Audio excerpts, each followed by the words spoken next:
daerah dengan sekian ketinggian, ada yang mengatakan 2, ada yang sekelapa, pokoknya macam model. Nah, ada orang yang lari dari tempat yang kena air, dia lari dengan baju basah, di situ kita tahu, oh ini ternyata tsunami. Nah, Metro TV saat itu, seingat saya, itu ditampilkan 100% melabuh. Tidak ditampilkan kota Banda Aceh ataupun Aceh Besar. Sehingga blank, informasi apapun tentang Banda Aceh itu blank. Itu kita yang, maaf dibilang, itu kita yang di luar Aceh yang merasakan betul tentang kejadian itu gitu. Sehingga kita berpikir, waduh ini melabuh aja habis total, bagaimana Banda Acehnya? Sehingga sekitar siang itu baru kita dapat informasi sedikit, Banda Aceh ternyata lebih parah, dan baru kita dapat video-video pendek ataupun masih. Bantuan kita tidak sampai ke Banda Aceh, maaf. Jadi kita bawa ada 2 truk lebih bantuan itu hanya sampai di Aceh Utara. Kenapa? Saya bilang karena kondisi saat itu ya seperti Bang Amu bilang, artinya bukan pembegalan secara aktif ya, tapi arahan mulai dari kampungnya Mualim sekarang itu, daerah Senudun itu di dalam itu tidak terakses bantuan, sehingga apapun yang mereka dapatkan informasi bantuan di pinggir jalan, tolong arahkan ke sana, dan itu perdana kita masuk.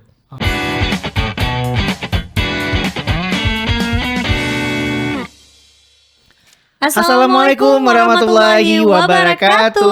Waalaikumsalam warahmatullahi wabarakatuh. Perdana di Kopi Saring ini. Udah perdana ya. Perdana. Tapi perasaan kamu gimana? Enjoy? Ini ditanya saya nggak ditanya kita semua lagi. Itu nanti nanti ya. Kamu dulu, kamu enjoy nggak? Deg-degan. Oke. Oke, di Kopi Saring kali ini ya kita bakalan sharing-sharing juga nih, Amu ya. Aku panggil kamu Amar atau Amu aja nih? Kalau di podcast Amu aja deh. Amu aja. Oke, Amu, jadi kita hari ini topik kita ini cukup relate dengan kehidupan kita, apalagi kita juga di daerah yang rawan bencana ya. Gitu ya. Jadi topik kita hari ini adalah dari tsunami ke Teguhan. Belajar bertahan dan bangkit dari bencana. Wah, ini judulnya dalam ya. Dalam sekali. Dalam ya. Dan kita bakalan bahas tuntas ya bersama narasumber kita. Ada siapa aja nih, Amar? Yang pertama ada Ibu Risma Sunarti, SSI MSI ya, selaku dosen prodi Manajemen Bencana Universitas Muhammadiyah Aceh, dan juga sekaligus Dewan Pakar Forum PRB. Pengurangan Apa tadi PRB? Pengurangan risiko bencana ya. Iya. Dan juga penyintas tsunami 2004. Berarti sama nih dengan saya berarti ya. Kamu lahirnya 2004 maksudnya? Bukan. Jadi saya lahirnya 1998 tapi saya sempat melihat ombaknya. Waduh, nanti kita bakalan bahas ya cerita-cerita ya. Iya, dan nggak cuma Ibu Risma aja ya, teman-teman, ini kita juga ada Bang M. Dedi Jumaidi SIMSI selaku Wakil Ketua 1 Forum PRB Aceh, dan juga sekaligus Sekjen IKAMIK Universitas Syakuala, dan juga praktisi kebencanaan. Oke, jadi kayaknya hari ini agak serius ya ngomongnya. Iya, bukan serius tapi lebih kayak mengenang ya. Mengenang masa-masa kelam ya kita bilang ya. Kan begitu syoknya kita menghadapi tsunami yang bahkan kita sendiri aja nggak tahu ya. Aku waktu di 2004 itu masih SD ya, TK saya. Oh, berarti jarak umur kita jauh ya. Saya waktu itu udah SMA kelas 2. Berarti sempat melihat juga ya? Sempat melihat, sempat juga dihantam sama air juga sempat. Waduh, oke. Kita langsung aja nih, sebelumnya boleh dong dijelaskan ke teman-teman Kopi Sharing juga ini ya, mengenai forum yang sedang ditekuni nih, Bang. Ya, Bang Dedi dulu boleh. Terima kasih semua atas waktunya. Yang sudah diundang kami ke sini. Ya, hari ini kita santai saja ya. Artinya di mana podcast ini kan ingin melihat bagaimana gambaran daripada penyintas ataupun pengalaman-pengalaman kami di bidang kebencanaan.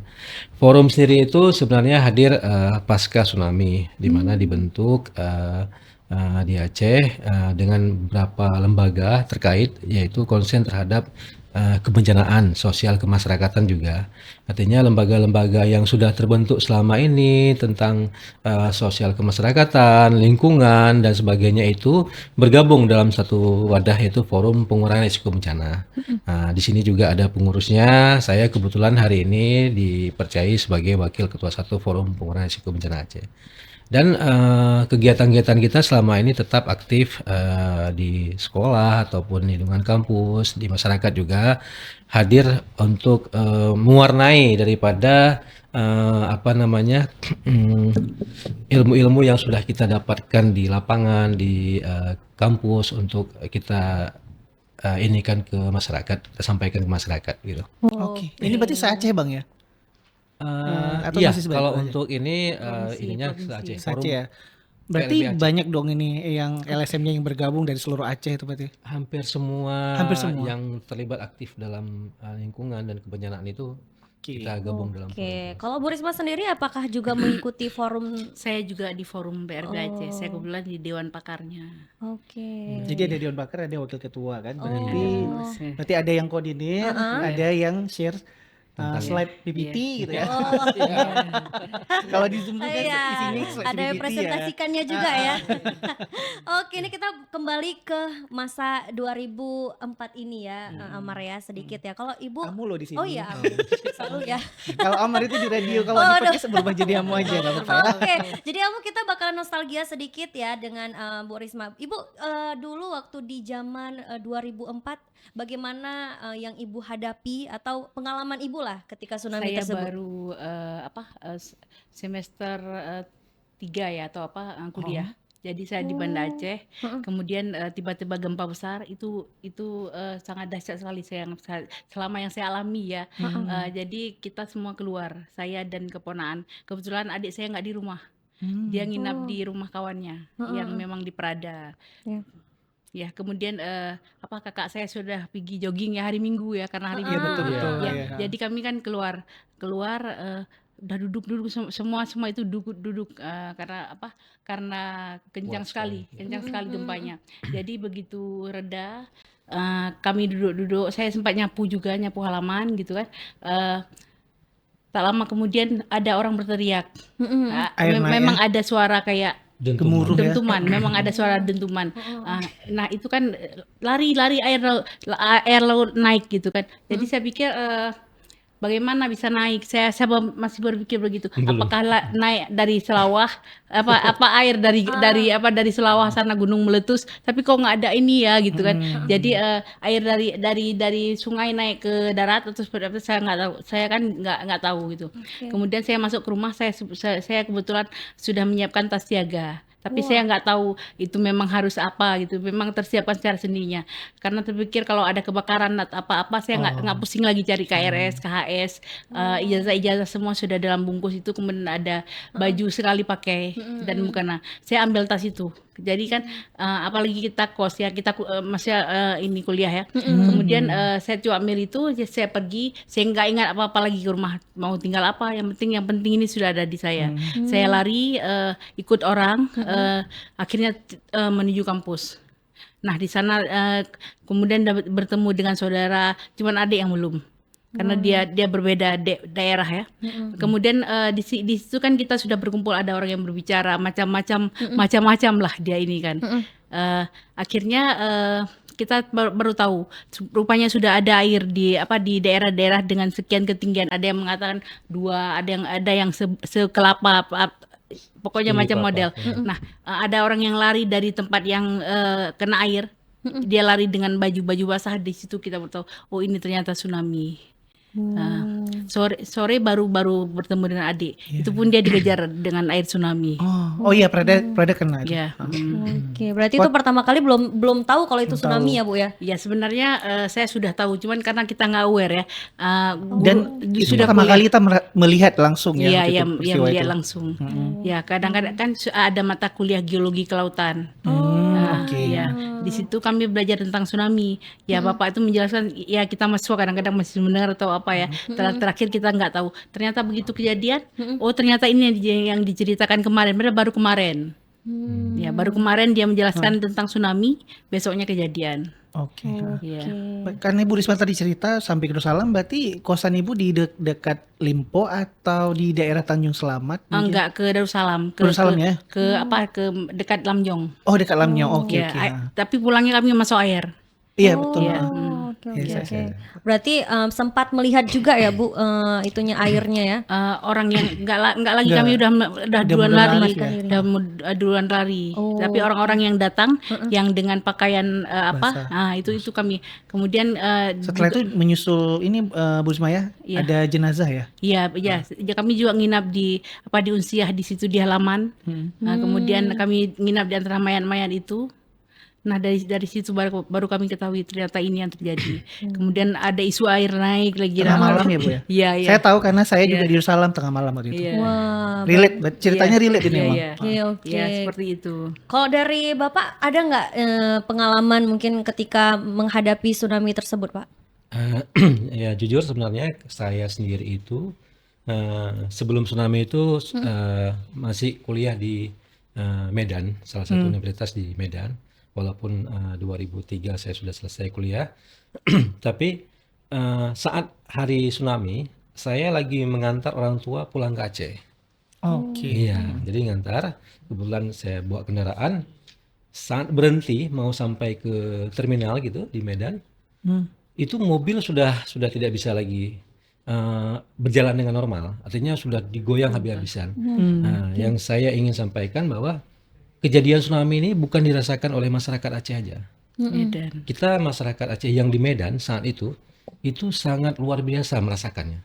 Nah, sehingga kita membayangkan bagaimana lagi di Aceh yang tempat kejadiannya itu sangat dekat gitu. Sehingga ketika saya sudah mengantar sudah tenang, saya mengantar orang tua kembali ke Aceh naik bis. Habis itu kita putus kontak.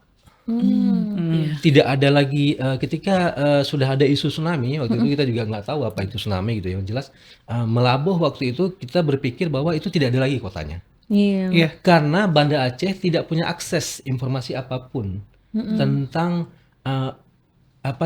tentang korban, tentang bencana. Metro TV saat itu seingat saya itu ditampilkan 100% melabuh. Oke. Tidak ditampilkan kota Banda Aceh ataupun Aceh Besar. Sehingga blank, informasi apapun tentang Banda Aceh itu blank. Oke. Itu kita yang maaf dibilang itu kita yang di luar Aceh yang merasakan betul tentang kejadian itu gitu. Sehingga kita berpikir, waduh ini melabuh aja habis total, bagaimana Banda Acehnya? Sehingga sekitar siang itu baru kita dapat informasi sedikit Banda Aceh ternyata lebih parah dan baru kita dapat video-video pendek ataupun masih. Saya karena memang masih menjadi aktivis waktu itu di Medan, belum balik ke Aceh, juga sudah mulai ada kegiatan kerjaan, sehingga hari ketiga saya baru bisa sampai ke Aceh. Jadi waktu itu kebetulan kita juga ada organisasi mahasiswa Aceh di sana dan saya salah satu pengurusnya. Kita mengumpulkan dana, mengumpulkan semua yang bisa kita bantu untuk warga Aceh. Jadi hari ketiga itu saya bisa hadir di Banda Aceh dan melihat langsung kondisi yang maaf dibilang ya, itu sepanjang jalan itu air mata terus mengalir. Nah, kenapa? Karena nggak bisa kita bayangkan ya keluarga walaupun saudara yang banyak juga. Bang Deddy berarti pulangnya itu dari jalur timur ya? Jalur timur ya. Ya, saya tahu karena abang saya juga waktu itu di Medan waktu itu Bang ya. Dan Pantai Raja habis total. Bisa dibilang rata dengan tanah waktu itu. Benar. Jadi waktu hari pertama itu kita sudah buka posko di Polonia, ya, itu langsung kita buka posko karena kita organisasi mahasiswa Aceh juga di Medan.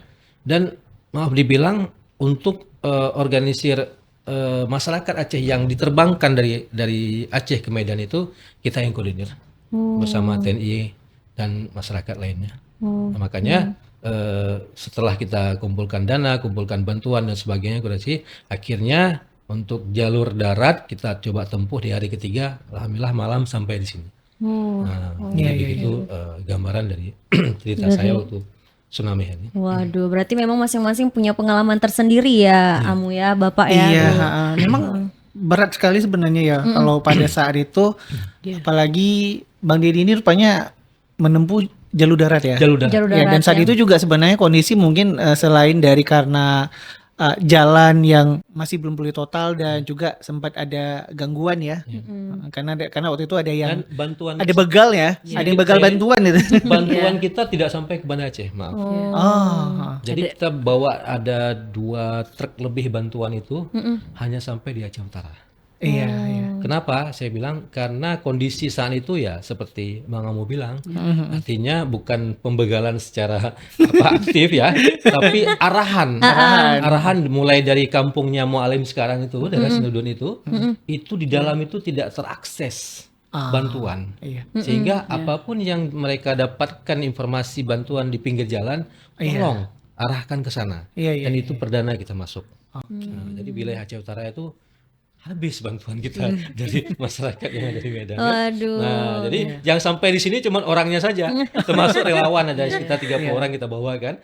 Yang akhirnya mereka juga jangan balik Pak, katanya. Jangan balik Bang, kami mau ke Banda Acehnya untuk membantu apa yang bisa kita bantu. Nah, dan fokus kita waktu itu yang relawan masyarakat Aceh di Medan itu di Rumah Sakit Jenderal Abidin. Itu sudah ada mahasiswa UI waktu itu, sudah ada beberapa lembaga itu. Kita bersihkan total mayat-mayat yang ada di situ. Wah, berarti itulah ya sedikit ya nostalgia ya di tahun 2004. Nostalgia juga sih sebenarnya. Udah kayak ini ya itu pengalaman ya. Menceritakan sebenarnya merinding ya. Masa lalu tuh soalnya. Aduh. Oke, ini sekarang kita kembali ke masa sekarang ya. Iya. Oke, Bu Risma ini ya sebagai salah satu dosen prodi manajemen bencana ya Bu ya. Kira-kira untuk di zaman sekarang itu antusias masyarakat yang paling penting mempelajari lah ilmu-ilmu bencana itu seperti apa nih? Walaupun kan sekarang digital ya Bu ya. Jadi kan kadang-kadang kita nggak tahu kapan bencana itu akan datang, kemudian kapan bencana tiba-tiba datang, kan kita belum, kepekaan itu belum ada. Nah, kira-kira yang paling penting yang dipelajari itu apa Bu untuk masyarakat? Ya, kita harus tahu kalau kita itu hidup di daerah yang rawan bencana. Nah, ini saya kasih tahu ya. Ini adalah lapisan tsunami. Ada 11 kali kalau mohon maaf Bu, mic-nya. Ya. Oke. Oke, ada 11 kali gempa-gempa besar yang menghasilkan tsunami. Jadi 2004 itu bukan yang pertama. Oke. Jadi kemudian juga ada yang seperti ini ya. Ini hikayat gempa tahun 64 yang dibuat oleh Syahri Kurung Raya. Ini saya kumpulkan satu-satu, saya gabung, dapatlah seperti ini menceritakan. Jadi yang pertama kita tahu kita di daerah yang rawan bencana, dan kita harus betul-betul siap karena nggak ada cerita tidak terjadi, bisa terjadi lagi karena itu perulangan. Kalau Aceh gempanya sekitar berapa ratus tahun sekali, tapi dia berulang. Jadi yang harus kita ketahui bahwa yang pertama ini akan terjadi lagi, tapi dalam jangka waktu yang seperti apa kita belum tahu. Kemudian pendidikan kebencanaan itu harus diturunkan ke berikutnya karena tsunami terdekat 1907. Kenapa 07 itu nggak nyampe ke 2004? Ada apa? Apakah karena kita sibuk dengan perang? Bisa jadi begitu ya. Itu bisa jadi ada yang lagi, belum lagi ada gempa-gempa besar di tahun sebelumnya, ratusan tahun sebelumnya juga nggak ada informasi berita apa-apa. Nah itu jadi catatan bagi kita. Yang ketiga, ketika kita sudah tahu, kita harus ada aksi. Nah, masyarakat nggak boleh nunggu terus dari pemerintah. Mereka melakukan kegiatan-kegiatan sendiri, memang tetap didukung pemerintah. Artinya yang bisa kita lakukan sendiri, kita lakukan sendiri. Yang memang perlu ayomi oleh pemerintah, kita akan serahkan ke pemerintah. Jadi misalnya harus tahu tanda-tanda tsunami, kemudian kita menanam penghalang pantai ya. Mangrove ya? Iya, seperti itu.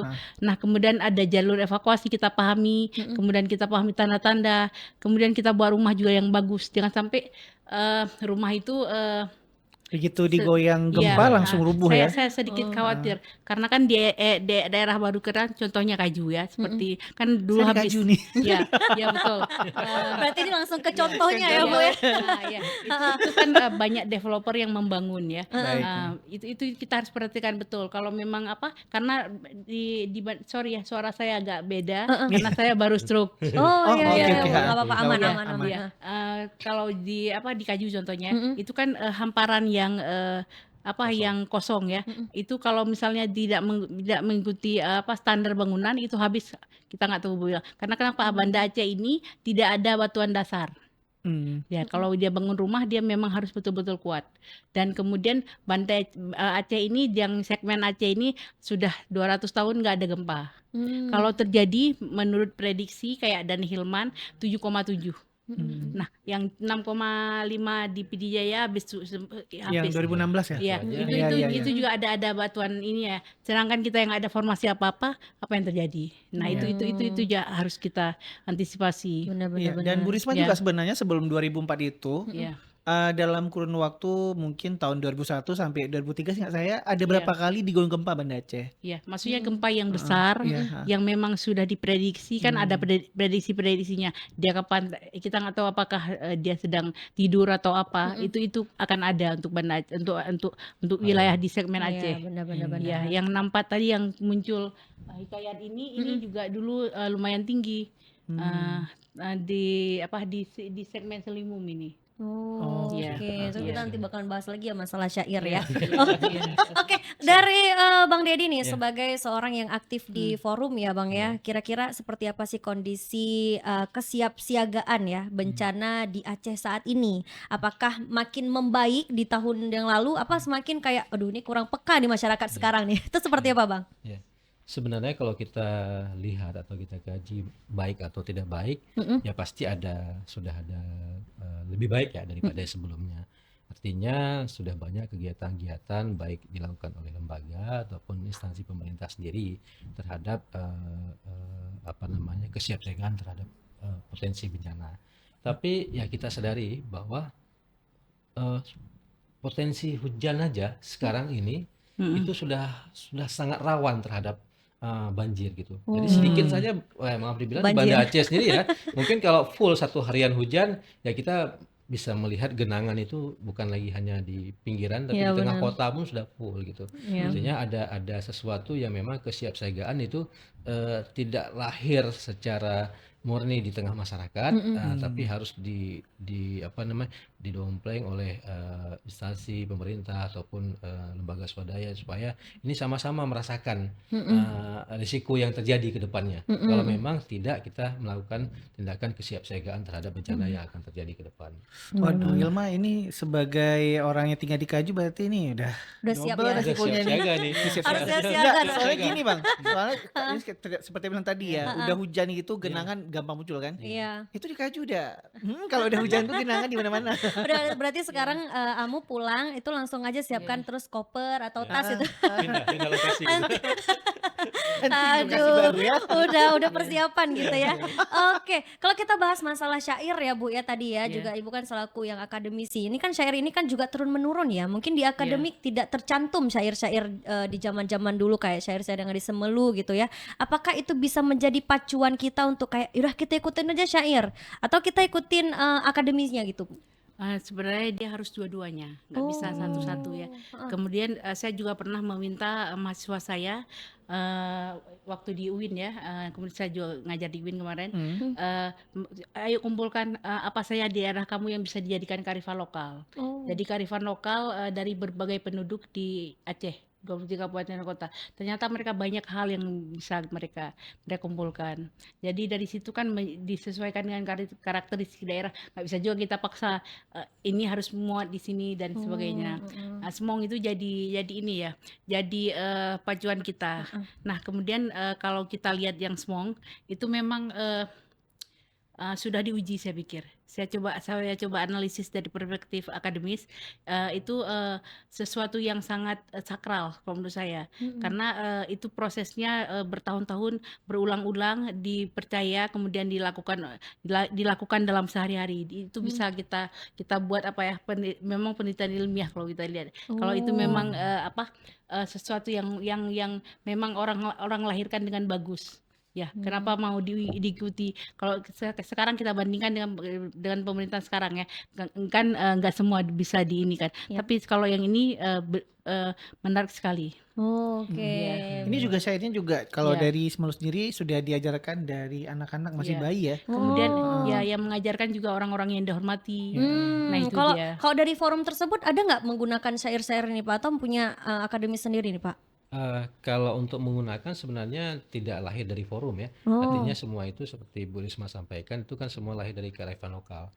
Di Aceh. Artinya kalau Semelu punya senandung semongnya gitu kan. Artinya di daerah lain juga ada. Aceh Timur jadi dari punya kearifan juga. lokal itu kita coba untuk membantu masyarakat untuk kita tumbuhkan lagi. Artinya sesuatu yang memang sudah baik, ya udah kita teruskan gitu. Iya, betul. Jadi kalau saling beriringan juga oke ya, gitu ya. Beda tempat pasti beda ini kan karakter dari masyarakatnya gitu. Artinya mungkin di wilayah PD itu cara untuk menyampaikan potensi-potensi bencana itu ada lainnya gitu, nggak sama seperti daerah Semodo Iya, gitu. betul. Berarti Takengon juga lain ya? Iya. Oh Iya, iya, Takengon juga mungkin itu ya. berbeda begitu. Karena kan Takengon sendiri kan tidak ada lautan tuh. Kalau di pegunungan ya berarti Tapi pasti mereka beda. juga terakhir kan sempat terjadi bencana gempa yang 2013 ya? Iya, besar juga. Besar itu. Oke, berarti memang benar-benar harus ada kesiapan juga nih ya. Iya, Kesiapan mental perlu nggak nih Pak? pasti itu juga pasti ya. Itu juga harus Iya, ini ya, artinya jangan jangan- shock gitu iya. ya. Iya, makanya ada psikososial ya. Iya. Aduh, nah kalau Ibu gimana nih? Kalau misalnya kan kami yang anak-anak muda ya, mungkin masih belum familiar dengan tsunami ya kan? Mungkin dulu nggak, mana ingat ya tsunami itu gimana? Nah, ada nggak hal-hal yang perlu kami siapkan? Misalnya alat-alat, mungkin ketika guncangan apa yang kami lakukan? Kemudian kira-kira setelah guncangan itu apa yang akan kami lakukan? Itu ada nggak, Bu? Ya, sebagai anak muda ya kita harus banyak baca sebenarnya. Banyak baca, kemudian juga banyak melahirkan karya-karya sebenarnya dari perspektif ya. Kemudian juga belajar, harus baca dulu. Jadi baca dulu apa yang harus dilakukan. Kalau untuk diri sendiri memang harus mengetahui ya, ada tindakan-tindakan yang dilakukan, ada yang boleh, mana yang enggak. Itu betul-betul memang harus dipelajari. Kemudian juga berbagi dengan orang. Ya, anak muda ya. Anak muda ini kan segmennya itu kayak ke IT gitu ya. Kemudian ke hal-hal yang berbau teknologi seperti itu. Mungkin bisa dikaitkan juga misalnya dengan pengalaman dari orang Jepang ya, Iya, yang memang betul. sudah selalu siaga dengan Kalau dengan bencana. saya kan lahir kemudian hidup di antara kalau proses tsunami itu kan saya kan lagi kuliah. Otomatis saya bergerak waktu itu lebih ke saya suka membaca apa yang kenapa model-modelnya begini. Jadi kan agak ke sainsnya misalnya. Kemudian kalau ada yang suka dengan ke sosialnya juga begitu. Jadi dari situ dari tsunami ini terpantik sampai saya jadi seperti ini hari ini gitu. Jadi ketika saya melakukan kegiatan ini ternyata begini. Tapi saya analisis terus. Jadi kita menganalisis terus. Jadi dapatlah apa yang kita mau. Oke, berarti memang Iya. dari segi akademi juga perlu baca ya, Mu ya. Iya. Kamu harus baca lebih banyak juga nih, sama nih aku juga harus baca nih. Emang harus baca dan juga kita harus siaga ya. Benar-benar. Karena kalaupun misalnya nanti ada gempa besar lagi nih yang terulang, Iya. itu nanti disusul lagi dengan gempa susul kecil-kecilan. Itu Benar. kayaknya 3 bulan setelah tsunami asik gempa aja. Oke, memang ya ini ya ada berturut-turut ya. Oke. Berturut-turut dia. Bang, ini kan ada beberapa kalau kita lihat dari lapangan ya. Itu kan kalau dari secara akademis kan memang kita harus banyak membaca, harus tahu bagaimana apa yang kita lakukan. Nah, ketika di lapangan nih, kepanikan itu kan beda-beda ya. Iya. Betul. Iya, Nah, betul.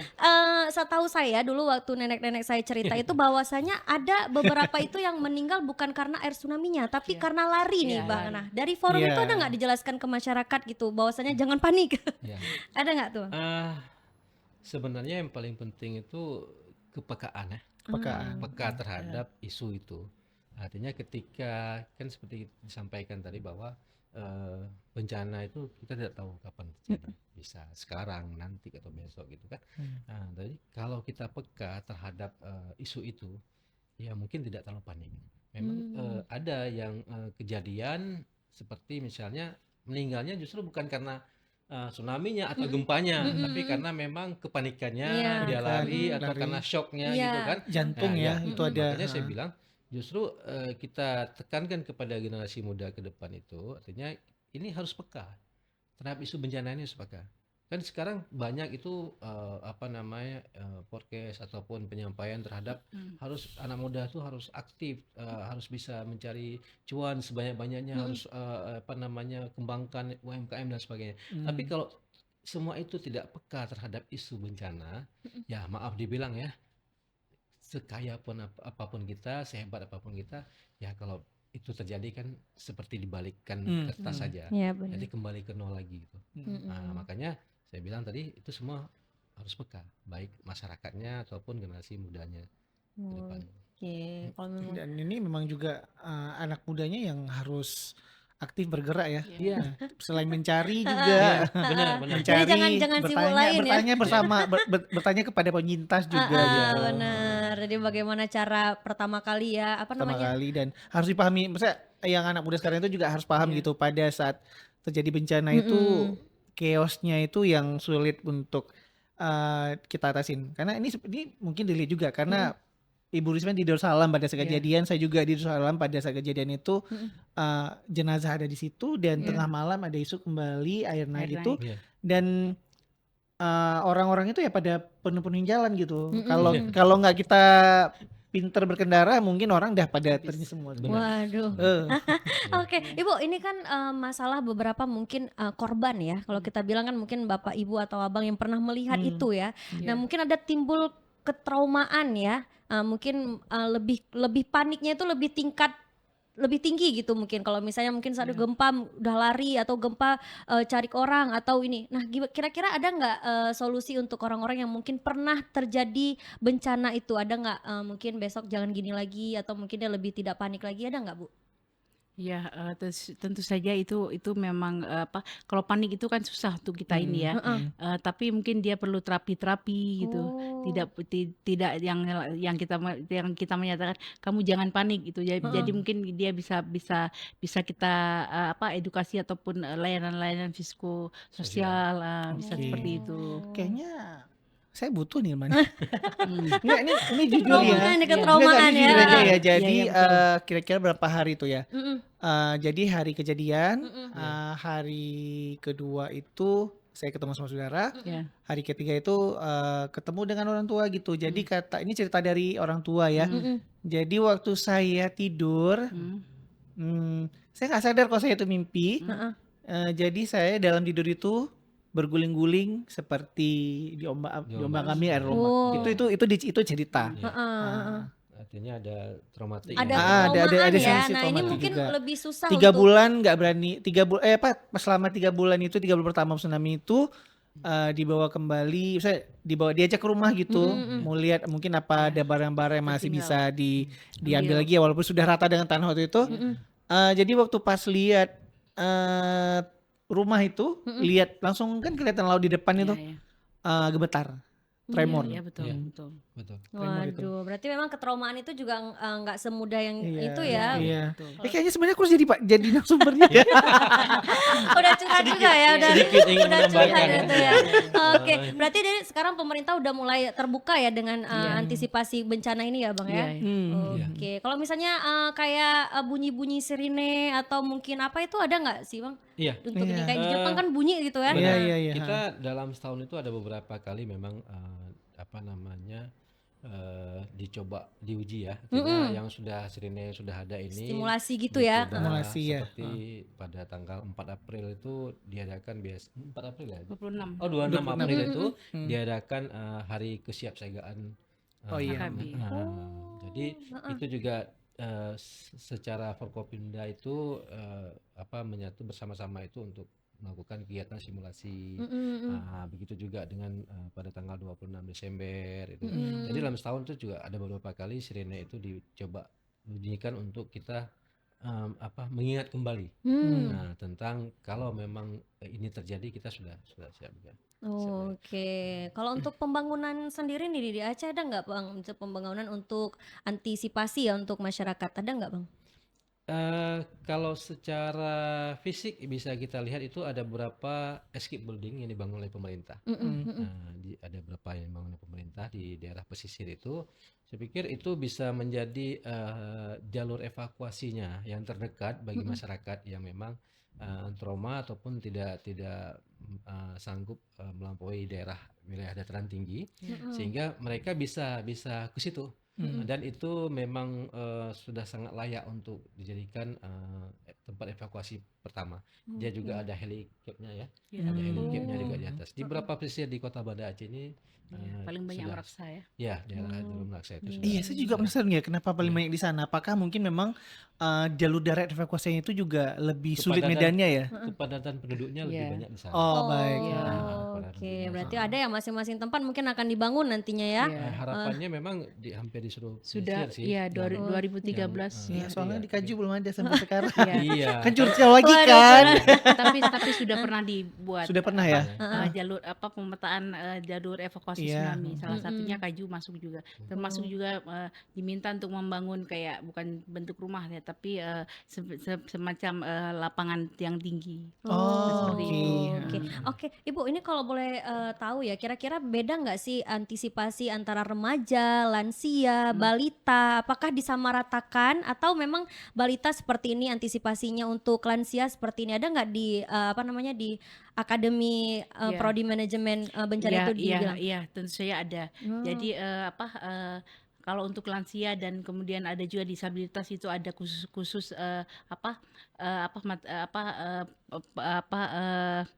penata laksanaannya. Bahkan juga pemerintah juga mengeluarkan peraturan-peraturan gitu ya, peraturan tentang bagaimana orang-orang yang disabilitas, misalnya orang-orang yang lansia itu dianggap sama ketika berada di Oke. wilayah ini. Tentu saja dengan pemenuhan kebutuhan kayak perlu kayak kursi roda dan ada nggak jalur untuk jalan ram-ram dan sebagainya.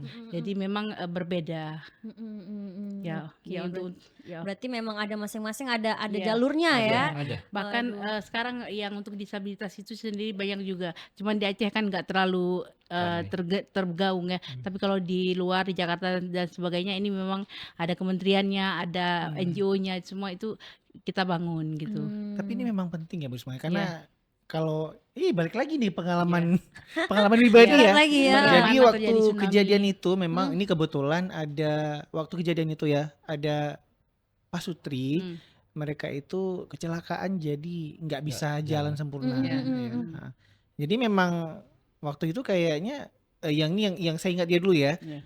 Jadi yang si ibu ini ikut anaknya dia walaupun tati dia coba jalan waktu itu. Cuman ya memang sudah ajal ya. Nah, jadi memang walaupun sudah mencoba melarikan diri itu tapi memang masih tidak selamat gitu ya maksudnya. Ya. Sementara suaminya waktu itu karena sudah tahu tidak bisa berjalan pasrah gitu. Pasrah di rumah duduk dan ajaibnya selamat. Waduh. Maksudnya walaupun sempat dibawa ombak itu Iya.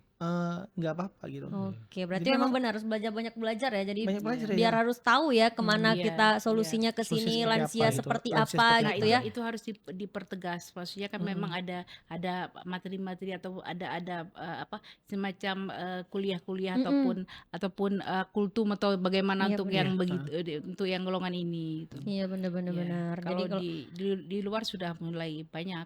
Nah, oke. biasanya. Tapi kalau di Aceh jangankan kita bilang bagaimana dia ini untuk kuliah aja nggak ada yang menghandle untuk mereka. Maksud Iya. di lingkungan akademi sendiri juga Iya. belum sepenuhnya mendukung Iya. gerak dari para kaum Mereka kan jarang yang disabilitas ya. kuliah ya. Iya Ya, benar-benar ya, benar. aksesnya kan Akses sulit. terhambat gara-gara memang tidak didukung oleh fasilitas yang ada. Iya. Oke. Kalau dari pandangan Abang, kira-kira masyarakat antusias nggak mengikuti stimulasi bencana ini, Bang? Apa masih kayak masih kurang atau gimana nih, Bang? Kalau bicara antusias sebenarnya sangat antusias. Tapi ya kembali lagi kita melihat ada sebuah perbedaan antara masyarakat Jepang sama masyarakat Aceh sendiri ya, di mana kalau masyarakat Jepang itu kita melihat dari mulai sebelum terjadinya bencana sampai dengan seterusnya itu mereka terus ingat, bahkan terus berupaya untuk tidak terjadi hal yang kedua kali. Artinya kalau memang dulunya korbannya 1000, ini kalau bisa 100 gitu atau kurang. Jadi itu terus dilakukan. Tapi masyarakat Aceh ini sendiri memang ada faktor suka lupa gitu. Iya. Artinya sesuatu simulasi ini sering kita lakukan, tapi setelah itu lupa. Nggak ingat lagi gitu ya.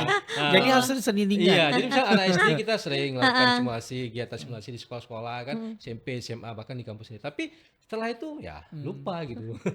Jadi mungkin ada faktor-faktor Kalau di seperti itu sekolah yang memang- di sekolah juga bisa dibilang sebenarnya justru paling gampang ya melakukan simulasi. Maksudnya kalau gempa masuk ke kolong meja iya, berlindung ada gitu. nyanyiannya juga ada itu. Oh. Ya, ada kita buat nyanyian atau syairnya tentang lagu-lagu seperti itu. Kalau ada gempa, Lindungi kepala. lindungi kepala. Kalau ada gempa, sembunyi di bawah meja. Ya, lagu-lagu seperti itu memang kita sampaikan kepada anak-anak sekolah. Oke, Iya. waduh Irma, ini anak-anak sekolah jadi bener. tambah banyak lagu wajib yang harus Iya. diingat ya. Selain Tapi satu kali petinggal- satu gitu, udah harus Iya, tapi memang benar petinggal-petinggal seperti ini memang harus dibudayakan ya, karena ini akan menjadi turun menurun. Mungkin di zaman dulu nenek-nenek udah bisa nih kayak tadi ya syair-syair Simelu kan juga udah pada ngikut kan. Kalau kita nggak ditinggalin itu ya Iya. tidak kita ada nggak tahu ngajarin antisipasi. gimana Iya, gitu. putus Kitanya kan. nggak tahu dan kita nggak bisa ngajarin ke generasi selanjutnya gitu ya. Benar. Oke, ini karena udah mau the last ya nih ya. Kita kalau Udah the udah last ngobrol, ya? iya udah mau ngobrol-ngobrol kan memang agak sedikit Nggak terasa. nyaman ya. Nyaman Banyak- kok kayak gimana gitu ya. banyak- Nyaman ngomongin bencana atau Iya, nyaman maksudnya kita jadi tahu ya gimana antisipasi, gimana stimulasi. Jadi yang nggak ngerti mungkin yang belum paham ya, mungkin belum pernah mengalami kayak yang pernah ibu bapak alami kan juga udah ngerti nih gimana cara antisipasinya gitu Amu. Oke, harapan lah ya kita tanya ya, nih harapan dari Bu Risma dan juga Bang Deddy ya. sebelum closing statement ya, gimana harapannya untuk teman-teman yang dengarkan Kopi Saring ini atau mungkin anak Jangan cucu nanti dengerin, yang nonton. yang nonton anak cucu nanti kan juga pasti ini akan jadi petinggal nih di YouTube channel nih. Oke, dari Bu Risma dulu. Harapannya kan apa namanya kejadian bencana gempa bumi tsunami 2004 itu kan yang terbesar. Nah, dunia ini sudah menjadikan ini sebagai pembelajaran dan banyak yang diambil. Jadi kita punya Hugo Framework for Action 2005 2015, kemudian kita punya Sendai for Action for Disaster Reduction. Nah, itu juga diambil dari kerangka Aceh, dari pengalaman Aceh. Kita harus menjadi apa? Kita harus menjadi orang yang akan menyebarkan ilmu-ilmu kebencanaan karena semua itu dari Aceh. Nah, sampai sekarang pun Sendai belum habis, ini masih Aceh. Nah, kemarin kayak di Bali itu kan GPDRR, kita evaluasi mitem Sendai. Sayangnya pemerintah Aceh atau apapun dari Aceh tidak ada yang mewakili. Maunya kan kita memberikan kita menilai apa yang sudah kita lakukan, yang sudah dibantu oleh banyak negara. Itu kan adalah hal-hal yang sudah bisa kita ukur. Nah, itu dia. Jadi kita harus menjadi generasi yang memang penyebar siar pengetahuan kepada masyarakat ataupun kita menyebarkan untuk Indonesia, untuk luar dan sebagainya. Seperti itu. Baik. Jadi Oke. sekarang ke Bang Deddy ya. Iya. Kalau bagi saya itu kan sebenarnya ya acara-acara seperti ini sangat baik ya, tidak didengar dengan adanya kita sering mendengar informasi tentang kebencanaan, tentang isu bencana itu kan semakin paham kita Yep. ilmu-ilmu bencana. Mungkin kita sendiri bukan dari pakarnya yang ahli ya, tapi paling tidak dengan pengalaman, dengan ilmu yang kita dapat selama ini kita bisa saling berbagi. Secara komunitas juga, saya pikir anak-anak muda sekarang itu secara komunitas bisa memberikan ataupun menimba ilmu dari isu-isu bencana seperti itu. Dan yang terakhir, karena ini sudah zamannya media sosial, harapannya anak-anak muda bisa memberikan informasi yang baik terhadap isu-isu bencana. Jadi influencer ya. Iya, Influencer ya. agar ke depan itu kan bisa